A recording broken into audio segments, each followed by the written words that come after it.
بسم الله الحمد لله والصلاة والسلام على رسول الله اللهم وفقنا لما تحبه وترضاه وبعد السلام الله عليكم ورحمته وبركاته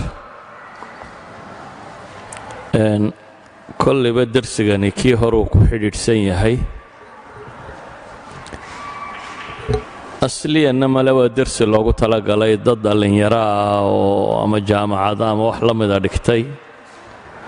oo shubahaadka dadka aan ilaahay rumaysanayn ay soo gaadheen sadaradeed oo iska adag tahay dad waaweyn oo waayeel oo muslima in loo akhriya markaan soo duuduubno mowduucaynu ka hadnay wuxuu ahaa adillatu wujuudi illaahi subxaanahu wa tacaala adilada tilmaamaysa ilaahay jiritaankiisa iyo weynidiisa oo ay culammadu yidhaahdaan cadada khalqi illaahi bay laagtay waayo maa min makhluuqin ilaa huwa daliilun lilaahi subxaanahu wa tacaala wax ilaahay abuuray ma jiro oo makhluuqaadka ka mida cir iyo dhulba jira ilaa iyo wuxuu caddaynuu yahay rabbi subxaanahu wa tacaala laakiin culammada filosofiga iyo sayniska iyo cilmulkalaamka iyo qolyahaasi markay wada hadlayaan qaab ay u wada hadlaan baa jira oo ay waxu istidlaalaan waxaynu maalintii hore soo tilmaamnay daliilkii loo yaqaanay daliilu tasmiim aw daliilu alcinaaya aw daliilu nadm daliilkan farsamada ku tusinaya laba saddex daliiloo kale aynu sheegi wixaynu ka gaadhno waxaan ugu soo horraysiinayaa waxay yidhaahdaan almabda' albashari ama anthropic principle almabda' albashari mabda'an ay u bixiyeen waxa weeyaan dunidani siday u dhisan tahay bay leeyihiin dhammaanteed cirkeediiyo dhulkeediiyo waxeedaba marka la ysku daro waa kownun ucidda liistiqbaalina bay idhaahdeen waa duni loogu talagalay inay innagayna qaabisho yacni macquul maaha bay leeyihiin aan tusaale fududoo dadku fahmi kara bixiyo ser antony flu oo ahaa ninkaynu nidhi sannadood buu mulxid ahaa waana malaaxidadii qarnigii labaatanaad ninkii ugu weynaa from aynu nidhi laga soo bilaabo doodii cambridge lagu qabtay ilaa iyo wakhti dambe kii agagaarkeeda la soo gaadhayo wuxuu ahaa doodyahankooda ugu weynaa ama jaamacad ama meel kastoo lagu doodayo loo yeedho ser antony flu markuu qoray buuggiisaan la yidhahda there is a god oo ilaahay rumeeyey ayuu masaladaa markuu ka warramayo wuxuu yidhi si qofka caadigii uu fahmi karo wuxuu yidhi waxaad sawirataa adigoo hudheel soo degay qurfadii hudheelkaaga ee aad timi waxaad ugu timi buu yidhi sariirta hudheelka kuu taalla xaggeeda sare suurad baa sudhan ah tii qolkaaga saarayd oo kale furaashka meesha saarani waa kii sariirtaadii yaallay oo kale dhulka sijaayadda ku goglani buu leeyahy kaarbadka dhulka yaalla waa kaarbadkii gurigaagii yaallay oo kale miiska yar falaawarka saarani waa falaawarkii miiskii gurigaaga saaraa buu leeyahy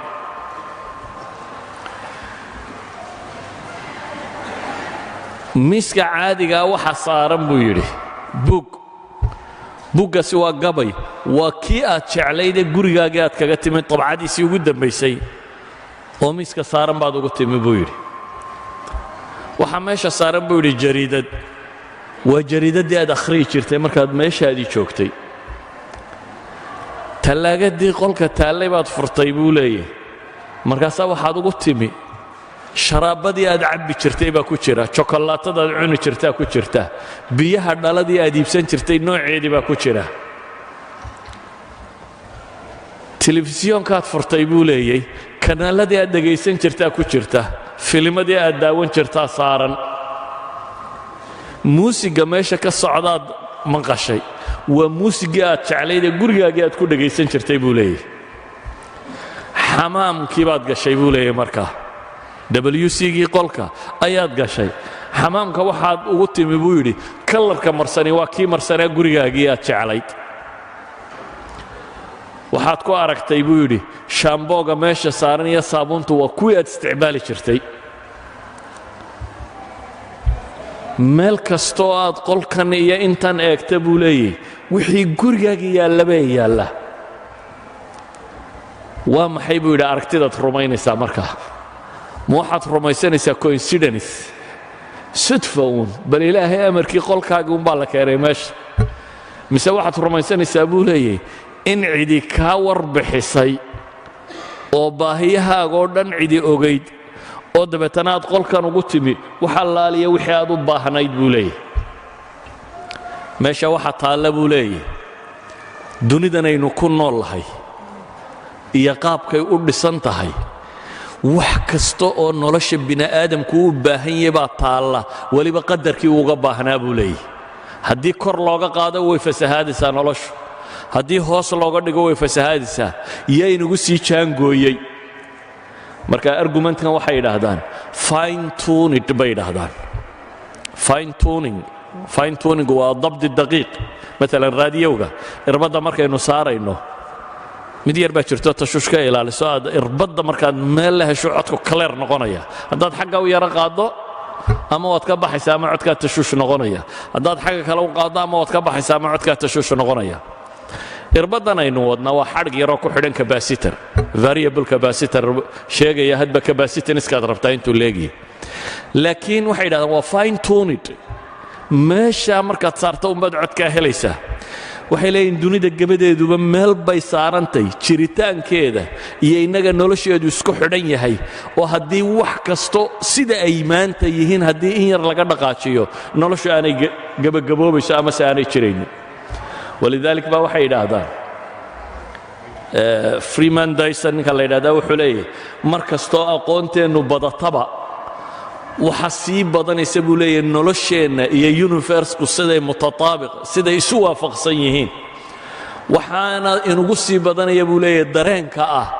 war waa duni laynoo diyaariyey tani inay tahay baynu rumaysanaynaa buu leeyahay mabda'aasaa waxay ku tilmaamaan philosopheriesku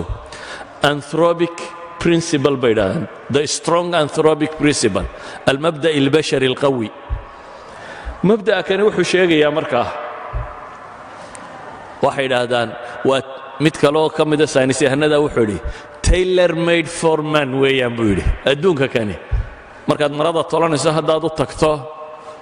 haddaad dee mara suuqa taalla soo iibsatana si unbay saataan aan xidhanaya ama kaa yaro ballaadhnaanaysa ama si unbay kaaga waasac noqonaysaa laakiin haddaad daawaarwalaha u tagto oo uu qiyaasta ku saarsaaro wuxuu kuu tolayaa mara adiga lagugu jaangooyey wuxuu leeyahay dunidanaynu joognaa waa tailor made for men waa mid loo tolay bini'aadamkaa lagu jaangooyey siday u taallo taa macnaheedu waxa weeyaan masaladani haddaan qur'aanku siduu u dhigo u tilmaamo qur'aanku wuxuu dhigaa masale la yidhaha ataskhiir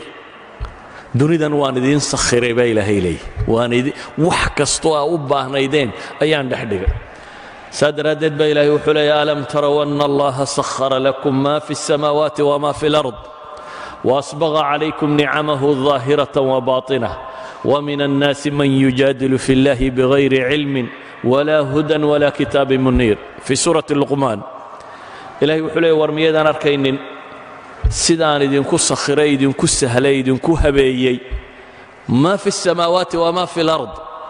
عرك وحجرة يلولك وحجرة وأسبغ عليكم نعمه ظاهرة وباطنة iyo ilaahay nicmadiisa siduu idinku daboolay mid muuqato aad garanaysaan iyo mid qarsoon aydan garanaynba haddana ilaahay wuxuu nafsi laaya ku leeyahy wamin annaasi man yujaadilu fi llahi bigayri cilmin walaa hudan walaa kitaabin muniir haddana dadka waxaa ka mida baa ilaahay leeyahy mid rabbiya arrimihiisa ku doodaya aqoon darro daraaddeed hanuun la'aan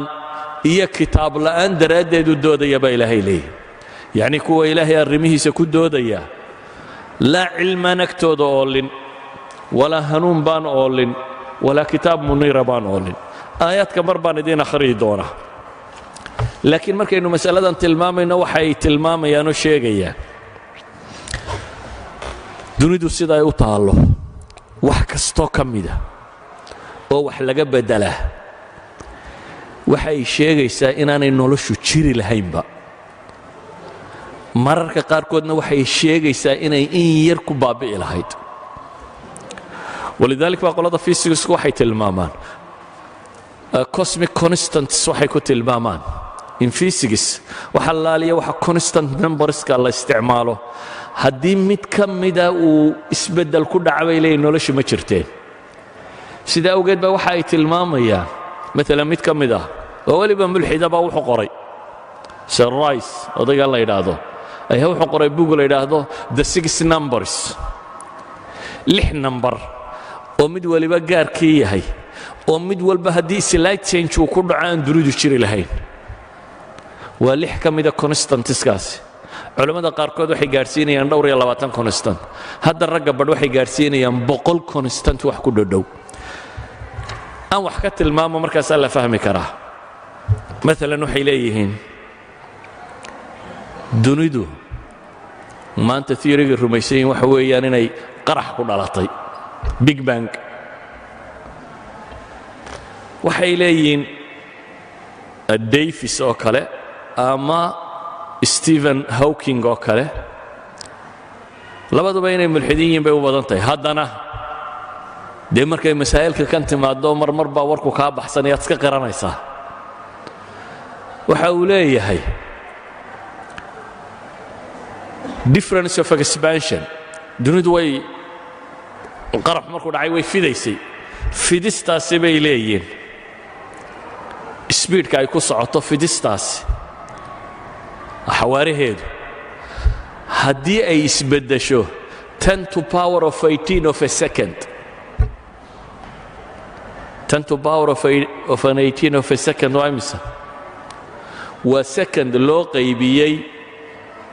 10 la dul saaray 18 waa second loo qaybiyey maxay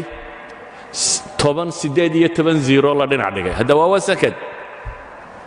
waa 1 second oo loo qaybiyey in ku dhadhow million trillion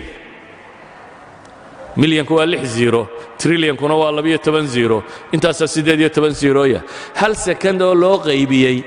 1 milyan oo trillion partsa loo qaybiyey in ka mid ah timeka intaa leeg waa time intee leeg timeka intaa leeg hadduu accelerationkeeda difference ku jiro adduunka kani ma jireen bay leeyihin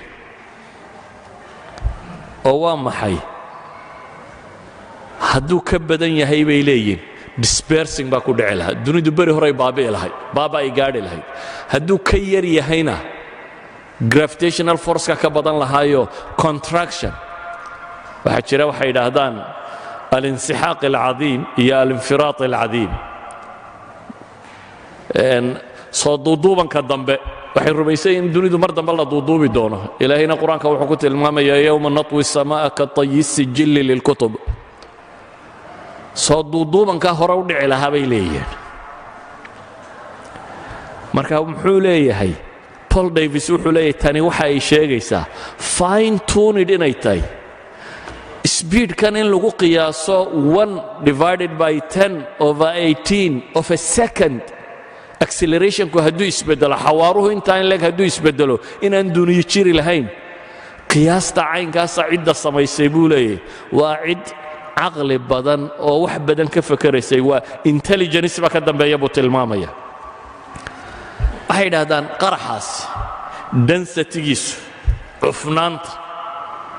hadday in yar ka weyn tahay markiiba wuu dumi lahaa hadday in yar ka fududdahay markiiba wuu baxsan lahaa yacni ma jireen waxay tilmaamaan the four forces afarta quwadooda dunida ay wax ku qiimeeyaan waa electromagnetic force emf quwadda laydhka iyo quwadda gravitationka isjiidadka iyo labada quwadooda nuclearka ah strong nuclear force iyo weak nuclear forceka waa mas'alo ciddii physics dhigatoon loo sharxi karo afartaa quwadood bay leeyihiin haddii mid waliba waa specific in bay ku go'antay in yar slightly haddii mid qudha laga beddelo dunidu haba yaraatee ma jirteen bay ku tilmaamayaan waxa ay sheegaan war meeshani ilaahay wuxuu leeyahay wakhalaqa kulla shayin faqadarahu taqdiira baa ilaahay yidhi wax kasta rabbi waa abuuray laakiin wuxuu abuuray isagoo jaangooyey jaangooyn qiyaas loogu talagalay iyadoo ku socota maalan waxay tilmaamayaan wax kasta oo dunidan yaalla aan tusaalayaal kooban oo dadku caadi u fahmi karo wax ka tilmaamo markay leeyihiin kownun ucidda lana waxay dhahdaan dhulka qoloftiisu dhulku marka la dalooliyo hoos loo socdo inta hoose waa maxay waa dhoobo oo kale waa melting waa wax cajiin marka qolof buu leeyahay qoloftiisa meesha ugu yari waa 70 kilomitir waxay dhahdaan qolofta dhulku intay hadda tahay hadday ka weynaan lahayd dunida ugumayna nimaadeen bay dhahdeen wax oxygen iyadaa nuugi lahayd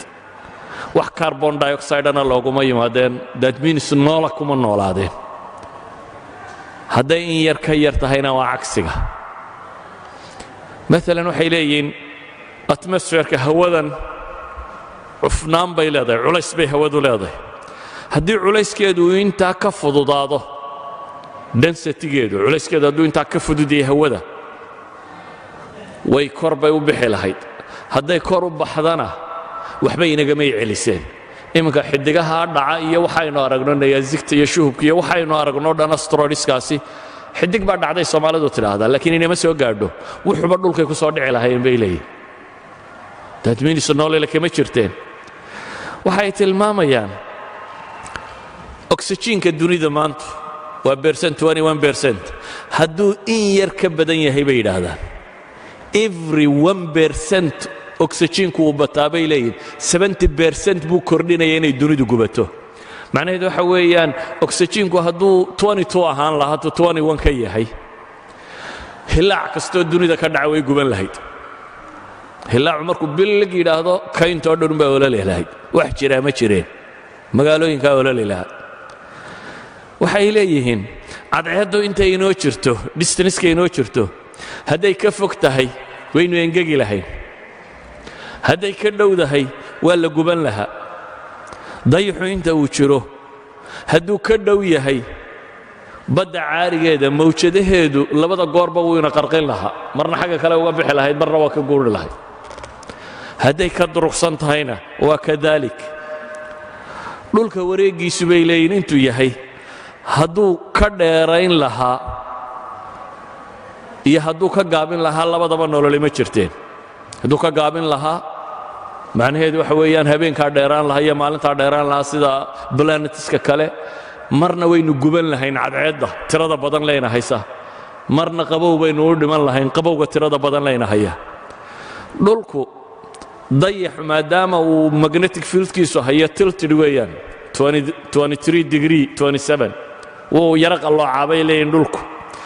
qalloocaasi haddaanu jiri lahayna uu toosnaan lahaa bay leeyihin dhulku sidaa u taagnaan lahaa imika waa yara sidaa hadduu sidaa u taagnaan lahaa bay leeyihin roobka da'ah north bolka iyo south bolka labada qudbo qura roobku heli lahaa dhulka intiisa kalena saxaaray ahaan lahay maalan waxay tilmaamayaan haddaanu tiltidhkaasi sidaa ahayn ama roobka ama dabaylaha ama biyaha badda haddaad tidhaahdo hadday intan ka yara dhanaanaan lahaayeen nololi kama jirteen hadday intan ka macaanaan lahayd nololi ma jirteen grafitiga dhulku hadduu intan ka yara weynaan lahaa waxay leeyihiin maroodiga xayawaanka leegi xasharaadku leekaan lahaa ma la koreen innaguna dee hadduu maroodi xasharad leekaanaya quraanyadaynu ka sii yaraan lahayn de quraanyo yaroo dhulka kor socda ayaynu ahaan lahayn the four forces mid kastoo wax iska beddelaan nololi ma jirayso buuruhu siday yihiin haddii wax laga waxay leeyihiin war wax kastoo dunidan dul saaran saynisyahanadu waxay leeyihiin wax kasta oo dunidan korkeeda saaranoo maanta aynu hayno haddii wax yar laga beddelo nololi ma jirayso idan bay leeyihiin kullu dalik waxay sheegaysaa inuu yahay tartiibun mutacamad bay leeyihin war waa tartiib lagu talagalay oo noloshu waa nolol laynoo sii diyaariyo waa kownun ucidda lanaa bay tilmaamayaan qadaayaadka ay sheegayaan haddaan sii tilmaamo waa waxaan runtii wakhtigu ku fillayn waa waxaan wakhtigu ku fillayn oo dee waxa ay tilmaamayaan everything wax kasta oo dunidan korkiisa yaalla oo siduu yahay wuxuun laga beddelaa atmosphere ha noqdo cadceed ha noqdo distaniskay wax isu jiraan ha noqdo xataa atomka nuclearka wasnigiisa ha noqdo proteinka wasnigiisa ha noqdo spaceska u dhaxeeya ha noqdo forceska isku haya ha noqdo wax kasta oo nolosha ka mida oo wax laga beddelaa waxay keensanaysaa bay leeyihiin inaan nololi jiri karin taa macnaheedu waxay tilmaamaysaa waa sida uu u dhigay Anthony Fuluye waa kownun ucidda lana buu leeyahy waa waxaynu joognaa duni laynoo sii diyaariyey duni qaabka loogu noolaanayo iyo qaabka tahay dhammaanteedba ilaahay subxaanahu wa tacaala inoo sii diyaariyey waxay leeyihiin waa duni fine tuned ah oo marka aynu fine tuned tilmaamayno macnaheedu waxa weeyaan wax kasta oo yaallaa meesha uu saaran yahay haddii in yar laga qaado inaanay noloshu jiraynin ولذلك بو أحدهم وحل يبدو أن الكون كان يعلم أننا قادمون بيري waxay u muuqataa buu leeyahay dunidu inayna sii ogayd inaynu imanayno waayo siday u taallo wax kastoo ka midi walidaalika baa laba ka mid ah fiisiyaanada waxay qoreen the privileged planet yani planetka la doortay ama waxa gaarka ilaahay siiyey subxaanahu wa tacaala haddaba burhaan ilbashari iyo markaan isku daro burhaan الnadm burhaan ilbashari anthropic principle iyo fine tuning burhaankaa markaan isku daro labaduba waxa ay tilmaamayaan adduunka kan sida ilaahay subxaanahu wa tacaala uu jaangooyey nolosha aadanaha saa awgeed baa ilaahay qur-aanka wuxuu ku leeyahy ataamuru اllahi falaa tastacjiluuhu subxaanahu wa tacaala cama yushrikuun ينزل الملائكة بالروح من أمره على من يشاء من عباده أن أنذروا أنه لا إله إلا أنا فاتقون خلق السماوات والأرض بالحق تعالى عما يشركون خلق الإنسان من نطفة فإذا هو خصيم مبين والأنعام خلقها لكم فيها دفء ومنافع ومنها تأكلون ولكم فيها جمال حين تريحون وحين تسرحون وتحمل أثقالكم إلى بلد لم تكونوا بالغيه إلا بشق الأنفس إن ربكم لرؤوف رحيم والخيل والبغال والحمير لتركبوها وزينة ويخلق ما لا تعلمون وعلى الله قصد السبيل ومنها جائر ولو شاء لهداكم أجمعين هو الذي أنزل من السماء ماء لكم منه شراب ومنه شجر فيه تصيمون ينبت لكم به الزرع والزيتون والنخيل والأعناب ومن كل الثمرات إن في ذلك لآيات لقوم يتفكرون وسخر لكم الليل والنهار والشمس والقمر والنجوم مسخرات بأمره إن في ذلك لآيات لقوم يعقلون وما ذرأ لكم في الأرض مختلفا ألوانه إن في ذلك لآيات لقوم يتذكرون وهو الذي سخر البحر لتأكلوا منه لحما طريا وتستخرجوا منه حلية تلبسونها وترى الفلك مواخر فيه ولتبتغوا من فضله ولعلكم تشكرون وألقى في الأرض رواسي أن تميد بكم وأنهارا والسبل لعلكم تهتدون وعلامات وبالنجم هم يهتدون أفمن يخلق كمن لا يخلق أفلا تذكرون وإن تعدوا نعمة الله لا تحصوها إن الله لغفور رحيم والله يعلم ما تصرون وما تعلنون والذين يدعون من دون الله لا يخلقون شيئا وهم يخلقون أموات غير أحياء وما يشعرون أيان يبعثون إلهكم إله واحد فالذين لا يؤمنون بالآخرة قلوبهم منكرة وهم مستكبرون لا جرم أن الله يعلم ما يسرون وما يعلنون إنه لا يحب المستكبرين وإذا قيل لهم ماذا أنزل ربكم قالوا أساطير الأولين ليحملوا أوزارهم كاملة يوم القيامة ومن أوزار الذين يضلونهم بغير علم ألا ساء ما يزرون قد مكر الذين من قبلهم فأتى الله بنيانهم من القواعد فخر عليهم السقف من فوقهم وآتاهم العذاب من حيث لا يشعرون. إلهي سبحانه وتعالى قرآنك إن بدن بمسائل كاسين وقعدي ألم ترى أن الله سخر لكم ما في الأرض والفلك تجري في البحر بأمره ويمسك السماء أن تقع على الأرض إلا بإذنه إن الله بالناس لرؤوف رحيم والذي نزل من السماء ماء بقدر فأنشرنا به بلدة ميتا كذلك تخرجون والذي خلق الأزواج كلها وجعل لكم من الفلك والأنعام ما تركبون لتستووا على ظهوره ثم تذكروا نعمة ربكم إذا استويتم عليه وتقولوا سبحان الذي سخر لنا هذا وما كنا له مقرنين وإنا إلى ربنا لمنقلبون. الله الذي سخر لكم البحر لتجري الفلك فيه بأمره ولتبتغوا من فضله ولعلكم تشكرون وسخر لكم ما في السماوات وما في الأرض جميعا منه إن في ذلك لآيات لقوم يتفكرون. ألف لام ميم را تلك آيات الكتاب والذي أنزل إليك من ربك الحق ولكن أكثر الناس لا يؤمنون. الله الذي رفع السماوات بغير عمد ترونها ثم استوى على العرش وسخر الشمس والقمر كل يجري لأجل مسمى يدبر الأمر يفصل الآيات لعلكم بلقاء ربكم توقنون. وهو الذي مد الأرض وجعل فيها رواسي وأنهارا ومن كل الثمرات جعل فيها زوجين اثنين يغشي الليل النهار إن في ذلك لآيات لقوم يتفكرون. وفي الأرض قطع متجاورات وجنات من أعناب وزرع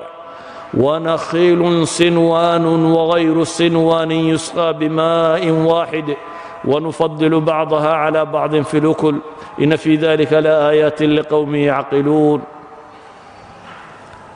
ألم تر أن الله يولج الليل في النهار ويولج النهار في الليل وسخر الشمس والقمر كل يجري إلى أجل مسمى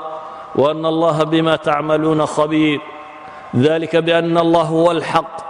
وأن ما يدعون من دونه الباطل وأن الله هو العلي الكبير.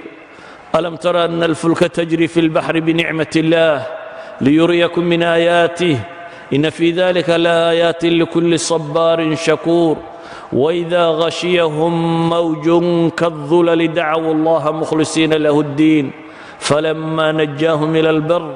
فمنهم مقتصد وما يجحد بآياتنا إلا كل ختال كفور. أيها الأحبة intay gaaladu sheegaysay oo qur'aanan akhri intay ka warrameen hadday cirtay hadday dhultay hadday batahay hadday xoolatay hadday hawatay hadday roobtay ilaahay ba subhanahu wa ta'ala kitaabkiisa inoogu sheegay wuxuu nimcayno inoo diyaariyay intaasoo nimciinay sidan diyaar isugu ahaato oo dabeetana nolosha bini aadamku ay ku suurtowdo waxa diyaariyo kaliya rabbi subhanahu wa ta'ala ma aha wax coincidence ku dhaca wax kasto noloshan kamid iftiinka cadceeda ilaahay subhanahu wa ta'ala enerjigu inaga siiya noloho dhami ku nooli way hadaan enerjigeeda la haynin dunida wax chemical reaction oo ka dhici lahaaba ma jiro. caleenta yare geedka ku taala waa warshada ugu weyn ee dunida ku dul taala uguna qayliya buuq yar soo moogada caleentu inay tahay waxa noolaha dunida kor saaran oo dhan quudiya waxa noolaha kor saaran dunida oo dhan geedka iyo xoolaha iyo wax oo dhan caleen baa soo saarta waxay cunayaan caleentu geedkay soo saarta wuxuu cunayo geedkana xoolo iyo wax nool oo dhan baa daaqa waxaan noolna way sii cunaan waxa laaliya waxa koonkan aynu saaranay saaran maanta dhulkaynu saaranay saaran warshada kaliya soo saarta waa caleenta yar iyana photosynthesis yar ay cadceeda inooga qabato ayay farsamadoo dhan ku samaysaa. ilaahay subxaana wa tacaala ifkaasuu cirka ka keenay. inta gaama raysiya waxaa rayse caafimaadka waxyeelo oo dhan atmosferiga laynagaga celiyey. spectrumka atmosferiska lightka soo dhaafaa intuu yahay waa inta noloshu ay u baahantahy. 7 colorskan iyo inta yare ku xigxigta. xataa badda markuu ku dhaco iftiinkaas, maalan casaanku spectrumkan badda markay biyaha nalku ku dhaco, casaanku 18 mitir buu ku dhammaadaa. daadminis 20 mitir haddaad badda quustoo nabar kugu dhaco dhiiggaaga arki maysid, waayo wax casaan la ydhahdaba kama jiraan. yalowgu markaad 100 mitir gaadhaa buu dhammaanayaa. greenki iyo buluugu waxay dhammaadaan maxay? 240 mitir, waayo iyagu waa kuwa photosynthesiska sida, si dhirta baddu ay u baxdo. noolaha badda ku jira si uu geedkiisu u bixi karo, ilaahay subxaanahu wa tacaala nalalka kaloo dhan meesha sokaa lagu reebay, laakiin greenka iyo buluuga photosynthesiska waxa ay ka kariyaan dhirtu cunnada ka sameeyaana ilaahay wuu sii daayey ilaahay ay ka gaadhaysa 240 mitir. roobkaa cirka ka soo da'aya, biyaha ilaahay wuxuu ka dhigay dissolvable, wax kastaaba ku milmi karaan. inta ugu badan mineralsku waxay ku milmaan waa biyaha. roobku markuu soo da'o ee webiyadu dareeraan, 5 bilyan oo tan oo kimikala bay badda geliyaan oo nooluhu u baahan yahay. hadduu dhulku abaarsado badduna waa abaarsanaysaa. roobkaasi hadduu di'i waayo, ilaahay muxuu yidhi wa fi الsamaa'i risqukum wamaa tuucaduun. cirkaasay jirtaa baa ilaahay yidhi arsaaqdiinna iyo waxa laydin yaboohay dhammaantii. roob hadduu di'i waayo, kalluunkuna wuu dhammaanayaa, badda waxa ku jiraana waa dhammaanayaan, waayo mineralskay dhulka ka helayaan oo dhan heli maayaan, bale oxygen ku filan heli maayaan. waayo roobka badda hela waxyaabaha uu badda geliya waxaa ka mida oxygenka. saa daraaddeed kalluunka laftiisaa abaarsanaya hadduu roob heli waayo. noloshan sidan u dhisan ee ilaahay subxaana wa tacaala saatan u sameeyey, biyuhu khasaa'ista ay leeyihiin noolaha kaloo dhamme ma leh, chemicalska kaloo dhamme ma leh. walidaalik biyuhu markay 4 degree gaadhaan baa densitigoodu ugu culus yihi. hadday ka hoos maraan waa maxay? wuu fududaadaa. waa sababta ilaahay ugu talagalay in badda waxa ku noolaada ay ku nool yihiin. wailaa hadday 0 degree markay sii gaadhaba hadduu densitigu sii cuslaanayo, barafku hoostuu mari lahaa. iminka barafku dushuu sabeeya, hoostana biyaha sabeeya. haddii biyuhu ay la mid noqon lahayn materialka kaloo markay sii qaboobaanba densitigu culayskuu sii badan lahaa oo biyuhu barafku hoosta maro noolahoo dhamme waa dhiman lahaa. ilaahay markuu wuu kala bedelay. baddaa waa la dhanaaniyey. lowlaa aanay dhanaan ahayn dunida qudhumuun baa loogu dhiman lahaa. milixdaa ay tahay ee leedahay ayaa badda waxa ku bakhtiyey iyo waxaynu ku gurayno iyo waxoo dhan urtooda bedeli lahaa. wa ilaa dunidoo dhamme ur bay u dhiman lahayd. hadday biyaha baddu macaan yihiin waxaynu isleenahay hadday baddu inoo macaanaato mala biyaad ka dhergi lahayd baad isleedahay, maad noolaateen. yacni noloshan sida ilaahay u dhiga ay u taallo, hadday bad tahay iyo hadday barri tahay, hadday xayawaan tahay, hadday miqdaarka biyo ee cirka ka soo da'aya tahay, hadday temperature tahay, yacni dhulku waxay dhahdaan ilaa 100 degree buu temperaturekiisu kala sarreeyaa marka loo eego equatorialkiisa iyo maxay iyo north polekiisa. haddaanay sidaa ahaan lahayn bay leeyihin nolosha ma jirteen. wax kastoo innaga aynu isleenay malaa sida kalea ku fiicnaan lahaa, scientifically waxay leeyihin hadday sida kale ahaan lahayd noloshu ma jirteen. taa macnaheedu ayuha alikhwa waxa weeyaan dunida tan aynu ku nool lahay waa halkaa uu ninka saynisyahankay ka leeyahay waa tailor made for man buu yidhi. waa bahal loo dawaariyey bini aadamka loo dawaariyey. waa ilaa intanoo dhamm inay sudfa ku dhacdo, koojanis ay ku dhacdo, waa waxaan suurtagal ahayn. waanaynu shalay soo tilmaamnay wax allaaliya waxay sheegayeena koojaniskoo dhamm inaan waxba ka jirin. waa laba daliil waxa aan sheegay. mid waa qadiyatu taskhiir ama mabda anthropic oo ah bini aadamka noloshiisa in waxaan loogu talagalay in kownkan cid musammima oo sii takhtiitiso ku talagashay noloshaasi inay ka jiri karto ay jirtaa. ka labaadna waxa weeyaan inuu fine tuned yahay, meel kasta halkay saaran tahay haddii in yar dhanun looga dhaqaajiyo plus or minus dhanku u dhaqaaqaba inaan noloshu jiraynin. daliilka saddexaad ee aan tilmaamayno, daliil kastaaba saacad u qaadan laha haddii la sharxayo, waa daliilu liijaad aw ilxuduud. waa daliilkay falaasafadii horena daliishan jirtay culammadii mutakalimiinta ee muslimiintuna daliishan jireen Thomas Aquinas iyo qoladii dambe kristanka ahaydna ay daliishan jirtay ilaa haddana dad badan ay daliishadaan daliil الحدوث أو دليل الإيجاد وحوينا آيات القرآن إلهي أم خلقوا من غير شيء أم هم الخالقون أم خلقوا السماوات والأرض بل لا يوقنون إلهي وحلي أم خلقوا من غير شيء dadka ma wax la'aan baa la abuuray ma iska ahaadeenu ma iska samaysmeenu am khuliqu min ghayri shay am hum al-khaliqun sayaga bay sabuuray Frank Allen nin la yiraahdo professor 40 years professor ha oo qadiyadan raba inuu miithaaliyaba wuxuu yiri dunidu xagay ka timi hadaynu isweydiino afar jawaabood baa jira buu leeyahay jawaab shanaad ma jirto afar jawaabood baa suurtagal ah inaad tiraahdo buu yiri waynu riyoonayna duniba ma jirto waxba ma jiraan hada filosofarska qaar baa sidaa ku doodo oo yiraahdo aniga waxa iga baxsay adigu inaad jirtay inaad jirin ma ogi idealismka qayb ka mid ah saamisan waxa aaminsan selebada waxay yiraahdaan wixii maskaxda ka baxsani waa mututulka maskaxda inuu xaqiiqiyo inaanu ahayn lama cadayn karo saasi qaar u fakareen laakiin wuxuu leeyahay inaynu wax dareemayno waa halkii Descartes laga sheegayay ana u fakiridan ana mawjuudkii lahaa I am thinking so I am wajira qoladaasi buu leeyahay muran badan ku bixin maayo kalabaad waa inaynu nidhaahno maxay waa la abuuray oo cid kale oo azaliya abuurtay oo aynu nidhaahno dunidu waa xaadis waa timi mar bay bilaabantay ka kale waa inaynu nidhaahno iyadaaba azaliya eternityga iyadaa leh weligeedba way soo jirtay sidana way u jirtay Gelonius filosofarkii la odhan jiray maxaa la yidhaahdaa ahaa kuwii hore waa Greegii hore ayaa wuxuu yidhi dunidan weligeedba way soo jirtay sababta cadaynaysa waxa weeyaan cadceedan intaynu taariikh ka soo gaadhay buu saasun bay u soo baxaysay una dhacaysay loo arkayay isma bedelin ma yaraanin ma weynaanin waseedi therefore everything sidan bay weligeedba u soo jirtay buu tilmaamaya Imam al-Ghazali ayaa xilligiisii markuu falaasafada radinayo wuxuu ku lahaa الشرط اللازم منطقة waxay ku tilmaamaan baad samaysatay buu leeyahay laazimna maaha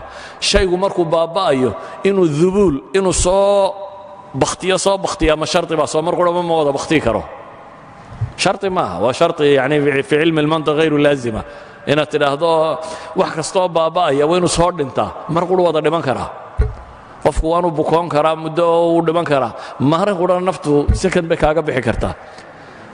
laakiin de sayniska cusub wuxuu sheegay inay dhimanaysaba maalin walba intaasoo bilyan oo tan oo energy ay bixisaa that means waxa weeyaan hydrogen bay helium u rogtaa heliumku waa aashiskeedii waa dambaskeedii dabeetana waa sii dambasoobaysaa dambasnimaday ku sii socotaa inay dhimanayso imika cidi muran kaga ma jirto laakiin Gelonius waqtigiisii aqoonta halka ma gaarsiisanay waxaan uga jeedaa wuxuu leeyahay war waxa soo hadho dhamaan buu leeyahay waa laba midood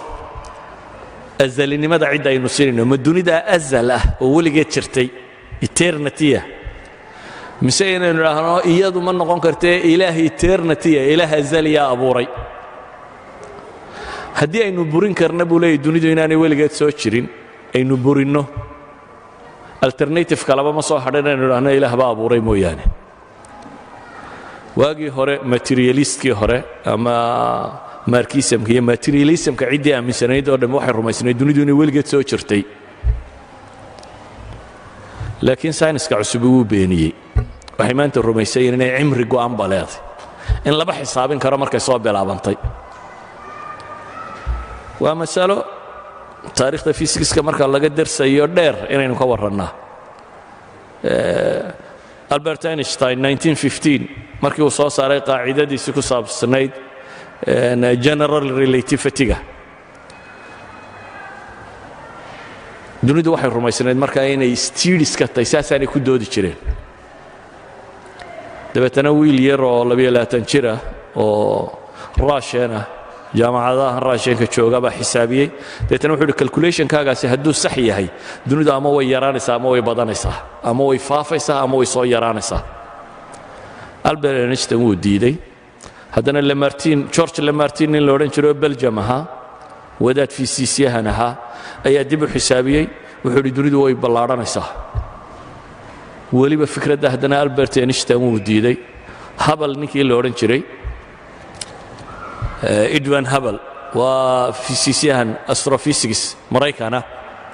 markii ay sameeyeen california buurta ku taalla telescope-kan saaran ee ugu weyn waagaa hubble wuxuu ahaa markaa gruupka wax ku eega ninka odayga ka ah calculation buu sameeyey redshift baa u soo baxay redshiftku waxa weeyaan warkoo kooban spectrumka haddii loo dhigo ifka midabadaa soo baxa soo maaha casaankaa sarreeya xaggan kalena blue baa xiga iyo ultraviolet rays iyo kuwa kale shayga haddii casaanku uu soo bato macnaheedu waxa weeyaan wuu kaa sii durkayaa hadday xagga buluuga u badatana macnaheedu waxa weeyaan wuu soo dhowaanayaa marka ifka shayga ka yimi muddo marka la qiyaaso wax la garanaya shaygaasi inuu inaga sii durkaya iyo inuu inagu soo socdo waa sida codkoo kale gaadhigu markuu kaa sii socdo iyo markuu soo socdo maxaad ku kala garataa marna guuxaysa soo taraya dee baynu dhahnaa soo maaha oo soo dhowaanaya that means wavelengthkaa soo yaraanaya marna guuxaa sii durkayo sii yaraanaya that means wavelengthkaa sii dheeraanaya red wavku wuu ka ballaadhan yahay maxay blue waveska saa daraaddeed markuu kani soo yaraadana wuu soo dhowaanaya weeyaan mar kale wuu sii fogaanaya telekoskii waxay ku arkeen galaxiskan iyo waxaan inugu jiro iyo waxaan oo dhamm inay sii durkayaan dabeetana waxaa dhab noqotay dunidu inaanay taagnayn inay faafayso wax hadduu socdo dee macnaheedu waxa weeyaan meeluu ka soo bilaabmay baa jira saxaynka maaha dad dee dib u noqoto saa daraaddeed lamartin wuxuu u bixiyey maalintii aan maalini ka horraysay buu yidhi maalintii aan maalini ka horrayn ayuu u bixiyey maalintii aan maalini ka horrayn soo wad adigu hadda markii wakhti laga soo wareegay microwave radioga markii la helay 1964-65 laba ninoo bell company u shaqaynayay oo hoon anteena samaystay anteenooyinkan satellite-yada lagu eego dhankooda si ay signalska u qabtaan ayuunbaa tashuush ka bixi weyday akhiiran waxaanay filayn unbaa kaga soo baxay oo ah cosmic microwave waxay ku tilmaamaan cosmic microwave-ku waa microwave-yadan aynu shidanno radiationkay soo saaraan oo kale oo ay leeyihiin qaraxii dunidu markay bilaabantay ee qaraxda qiiqi ka hadhay weeyaan markay baashu qaraxday koowaad bugtii hore qiiqii ka baxay oo inuu qiiqaa yahay maxaa lagu caddayn karaya waxay leeyihiin waa in everywhere laga helaa labada nin 1978 baa nobel prize lagu siiyey haddana 1989kii dayax-gamceeddadii uu maraykanku dirayey ayaa la yidhi bal halkankeedii qiyaasanoo 3.something waa la hayaaye cirka iyo meelaha kalena ha la soo qiyaaso isagoo nafsu magnitude baa laga hela magnitudekiina la sidiya baa laga helay haddana 3 brofesoro kale lagu siiyey nobel prize haddana 2011kii markii ay arkeen supernovada ay haddana xisaabiyeen bay waxay garteen accelerationka bahalku qaraxu accelerationkii uu ku socday haddana nobel prize kale lagu bixiyey 3 jeer bay dunida nobel prize lagu bixiyey bahalkaa qarxee la sheegayo idan waxay leeyihiin warkiinnii odhan jiray ay odhan jireen dunidan weligeed bay soo jirtay waa beentiin saynisku wuxuu leeyay beri dhoweyd bay bilaabantay aan siiba fogayn adduunka kani beri dhoweyd aan siiba fogayn ayay bilaabmeen caddaymo badan baa la hayaa bay tilmaamayaan waxaa ka mid ah second law of thermodynamics waxaa ka mid ah microwave radioga waxaa ka mid ah yani big bang theory waxa ku xidhiidhsan oo dhan waxaa ka mid ah helium maxaa la yidhaha hydroginku proportionka ay dunida u joogto waxaa ka mid ah yani iminka evidence tiro badan bay hayaan oo ay ku caddaynayaan inay beri dhoweyd bilaabantay yaa bilaabay markaabaa isweydiin leh from singularity waxay leeyihin atom materialka iyo energyga iyo timeka iyo spaceka wuxuuba mar quray wada bilaabmeen yaa bilaabay allahu badiicu الsamaawaati wاlard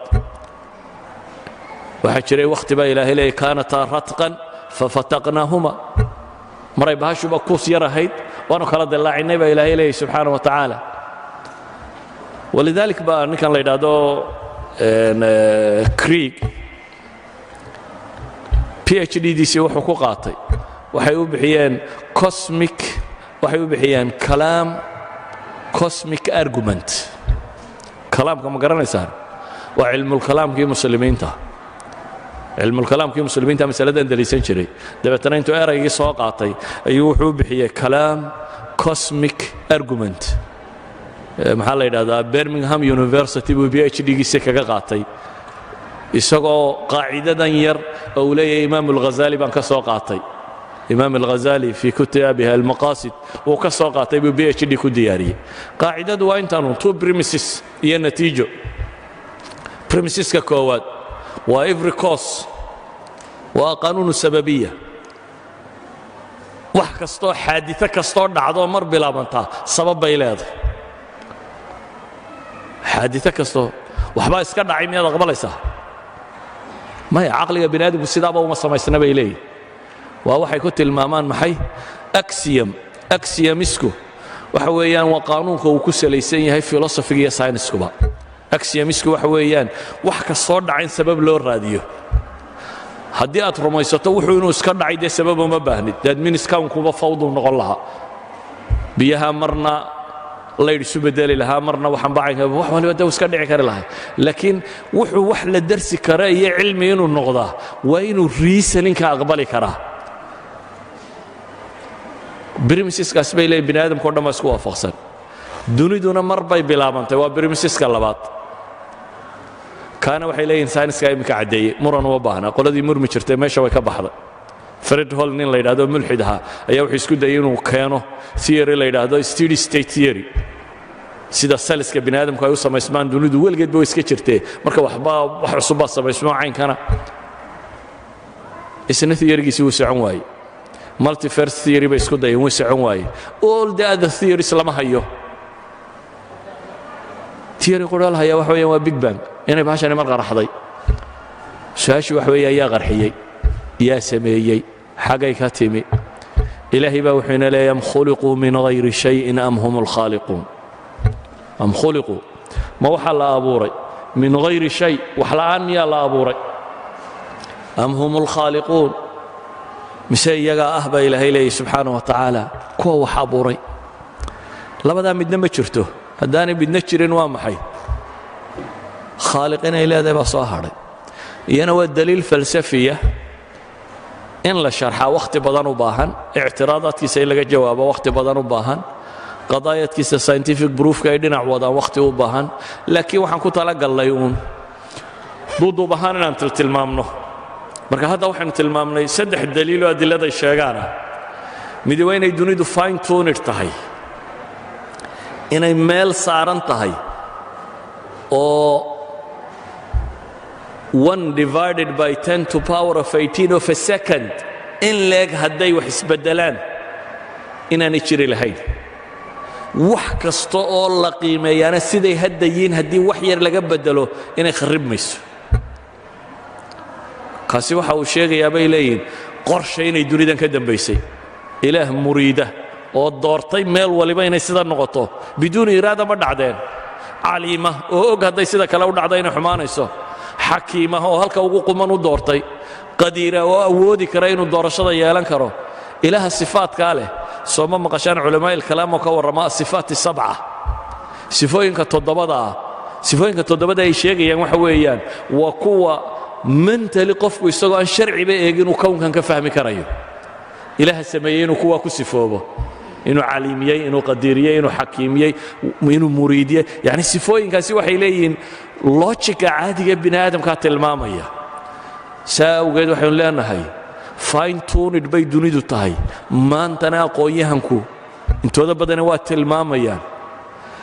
haddana fine tuned ha ahaatee meesha ay ku sallaxantaha meeshii noloshu ku suurtagalahaydoo qura oo iyana waxay leeyiin waa mabda'i ilbashari cid inoo ogayd inaynu meesha iman doonno ayaa inoo sii diyaarisay waa kaa uu leeyahay antony flu waa qurfadaada laga soo diyaariyey buu leeyahay waa inay jirtaa cid baahiyahaaga garanaysa wax kastoo aad u baahan tahay oo halkan sii dhigtay markaad caloosha hooyadaa ku jirtay waxbaad u baahnayd baahidaada ilaahay halkaas u dhigay